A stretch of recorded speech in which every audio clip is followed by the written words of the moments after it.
36 বিঘা জায়গা জুড়ে এই সুবিশাল রাজবাড়ির অন্দরমহল, এই 14 মহলের রাজবাড়ির প্রতিটি কোণায়, প্রতিটি ইটের খাঁজে আজও যেন থমকে আছে 550 বছরের গৌরবময় ইতিহাস।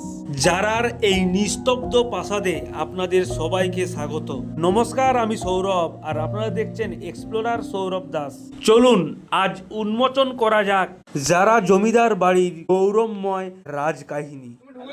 তুমি এই যে এই গলিটা দিয়ে এসো, এই যে ভাঙাটা, আরে এসো তো।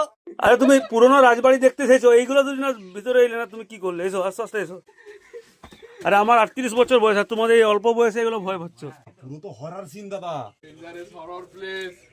হ্যাঁ, এইসব জায়গায় মণিময়কে দরকার সঙ্গে। মাই গড, ভয় লাগছে? ভয় তো 200% লাগছে। আর এটা কিন্তু যে কোনো সময় ছেলে পড়তে পারে, ঠিক আছে? ওদের রাজবাড়ির পরিবারের সদস্যদেরকে ডাকার জন্য পার্থকে পাঠানো হয়েছে। আমরা যতটা সম্ভব নিখুঁত তথ্য সংগ্রহ করার চেষ্টা করব। কিন্তু আমার ভয় লাগছে খুব এই জায়গাটা। চেষ্টা করবো। আস্তে, ওইভাবে কেউ নামে।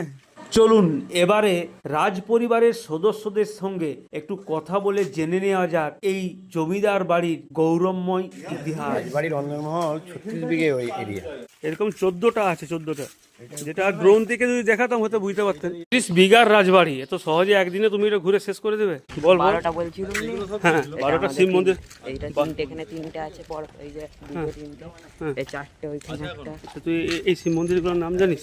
উমাপতি, এটা কাশীনাথ, এটা পার্বতীনাথ। ওনার নাম হচ্ছে রামগোপাল রায়, আর এই বংশ বিস্তার করেন হচ্ছে ওনার নাতি রাজীব লোচন রায়। রামমোহন রায়ের কাছের বন্ধু ছিল।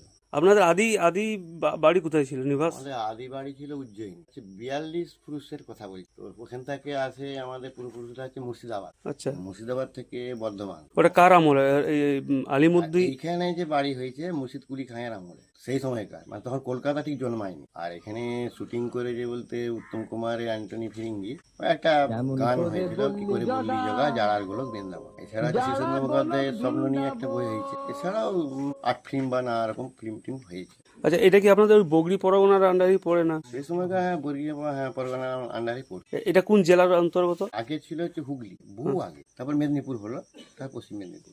আপনাদের ব্লক? আগের আমাদের ব্লক এখন হচ্ছে ক্ষীরপাই 1। আপনাদের শেষ রাজার নাম কি? অ্যাকচুয়াল ক্ষয়িষ্ণু তো হতে হতে হতে আমাদের রাজ পরিবার তো সেই হিসেবে বলা যাবে না।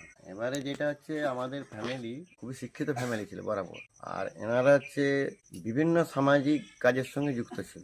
আচ্ছা, এবং কি যখন স্বাধীনতা সংগ্রাম ছিল সেই সময় হচ্ছে আমাদের চরমপন্থী এবং নরমপন্থী দুটো আন্দোলনের সঙ্গে আমাদের পরিবার যুক্ত ছিল। যেমন সাতকড়িপতি রায় যখন চিত্তরঞ্জন দাস জেলে গেলেন, তখন সেই সময়কালে ব্রিটিশ পিরিয়ডে অবিভক্ত মেদিনীপুর জেলার সভাপতি হয়েছিলেন কিন্তু সাতকড়িপতি রায়।